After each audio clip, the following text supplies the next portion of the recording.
खोखले दावों और बेहद प्रचार प्रसार से बहुत दूर भारत की अर्थव्यवस्था वाकई में डावाडोल स्थिति में है। मोदी सरकार कितने भी खोखले दावे कर ले, प्रोपेगेंडा पर पानी की तरह पैसा बहा ले, मगर निकम्मी आर्थिक नीतियों और विफलताओं को अब चाहकर भी छिपाया नहीं जा सकता है। लेकिन आइए पहले जरा सुन ले मोदी जी जीडीपी ग्रोथ पर क्या बोलते थे। साथियों, 7%, 8% की विकास दर से आगे बढ़कर हमें डबल डिजिट की विकास दर प्राप्त करने के लक्ष्य पर काम करना समय की मांग है। तो सुना आपने, डबल डिजिट तो बड़े दूर की बात है। इनकी सरकार के खुद के आंकड़े ही बता रहे हैं कि इस साल मतलब 2024-25 में जीडीपी ग्रोथ मात्र 6.4% की होने वाली है, जो ना सिर्फ 4 साल में सबसे कम है बल्कि कोरोना महामारी के बाद की सबसे निचली ग्रोथ रेट रहेगी। यह आंकड़ा एनएसओ ने जारी किया है। हर बार वो अग्रिम अनुमान जारी करते हैं बजट के पहले। इससे लेकिन कुछ गंभीर सवाल उठते हैं, क्योंकि इसका लोगों पर क्या कहर बरपेगा। इसकी ना तो सरकार को, ना रिजर्व बैंक ऑफ इंडिया को कोई सुध है और ना शायद कोई परवाह है। आप सोचिए कि नवंबर 2024 की शुरुआत तक आरबीआई जो था वो 7.5% की जीडीपी ग्रोथ रेट का अनुमान लगाकर बैठा था और सरकार को यह आशा थी कि जीडीपी ग्रोथ रेट आएगा 7.2% पे। अब अनुमान 6.4% पर हो गया है। इन दोनों एजेंसियों के पास हर तरह का आंकड़ा है, हर तरह का इकोनॉमिक डेटा है, हाई फ्रीक्वेंसी इंडिकेटर होते हैं, और उसके बावजूद भी ये इतने अनभिज्ञ हैं। तो ये इनकी अकर्मण्यता है या सच को छुपाने की सोची समझी साजिश, इसका फैसला आप खैर खुद कीजिए। सरकार के मंत्री और सत्तारूढ़ बीजेपी के जो पदाधिकारी हैं वो विशेषज्ञों को, इकोनॉमिस्ट्स पर खूब कटाक्ष कसते हैं, और जितनी मर्जी हो कटाक्ष कसिए।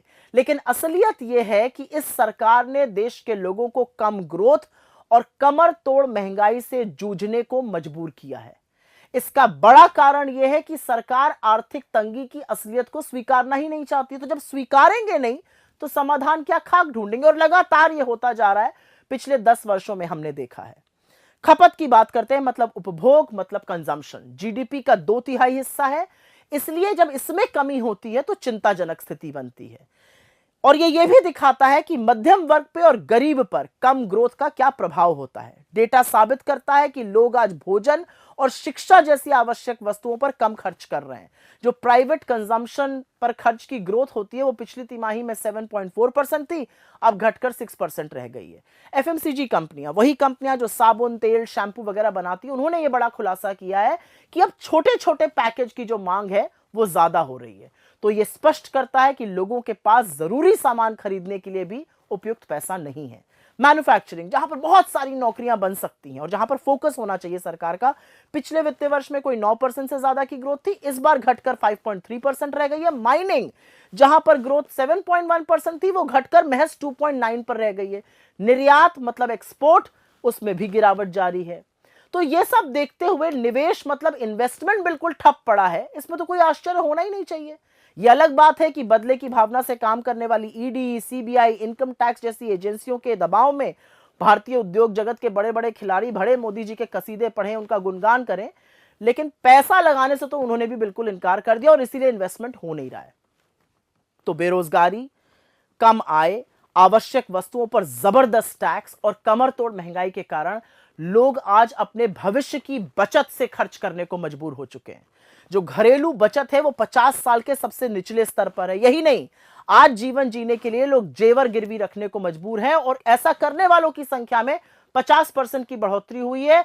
लोन लेकर ना चुकाने वालों में 30% की बढ़ोतरी हुई है। सेकेंडरी स्कूल के एडमिशन में गिरावट हुई है। बड़ी बड़ी यूनिवर्सिटीज में, सेंट्रल यूनिवर्सिटी से बिना डिग्री लिए आधी पढ़ाई छोड़ने को लोग मजबूर हैं। ये सब क्या है?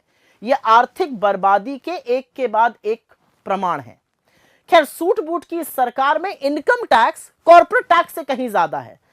आटे पर, दही पर, पढ़ाई पर, दवाई पर, यहां तक कि पॉपकॉर्न और पुरानी गाड़ी की बिक्री पर भी जमकर जीएसटी वसूला जा रहा है। पर एक बात साफ है, आर्थिक मंदी स्पष्ट रूप से गरीबों और अमीरों पर अलग अलग तरह का प्रभाव डालती है। आज आम हिंदुस्तानी अपने 2 वक्त के भोजन, अपने बच्चों की शिक्षा के साथ समझौता कर रहे हैं, जबकि जो हाई नेटवर्थ इंडिविजुअल्स हैं, जो सुपर रिच लोग हैं, वो देश छोड़कर विदेश की ओर भाग रहे हैं। सच्चाई यह है कि मोदी ने भारतीय अर्थव्यवस्था को पूरी तरह से चौपट, पूरी तरह से ध्वस्त, पूरी तरह से बर्बाद कर दिया है। असलियत यह भी है कि आप उन वेबसाइट को तो हटा सकते हैं जहां पर डॉक्टर मनमोहन सिंह के कार्यकाल में जीडीपी की ज्यादा ग्रोथ लिखी थी, लेकिन क्या आप इस फैक्ट को नकार सकते हैं कि यूपीए के शासनकाल में 2004 से 14 के बीच एवरेज जीडीपी ग्रोथ हर साल 7.5% की थी और आपके 10 साल के शासनकाल में वो महज 6.5% रही है।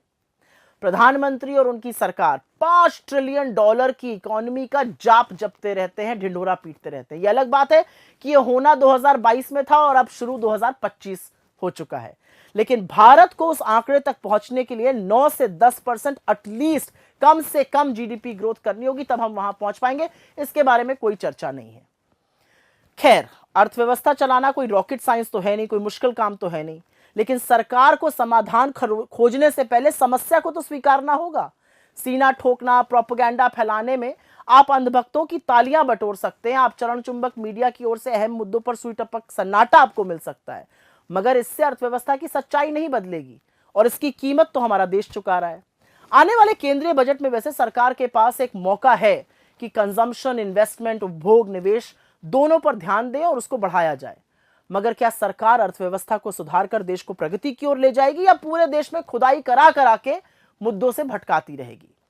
एक बात तय है कि भीषण बेरोजगारी, भयावह महंगाई और कम आय से जूझ रहे मेरे देश का काम 6.4% जीडीपी ग्रोथ से कतई चलने वाला नहीं है और इसके बारे में नरेंद्र मोदी और उनकी सरकार को सोचना ही पड़ेगा।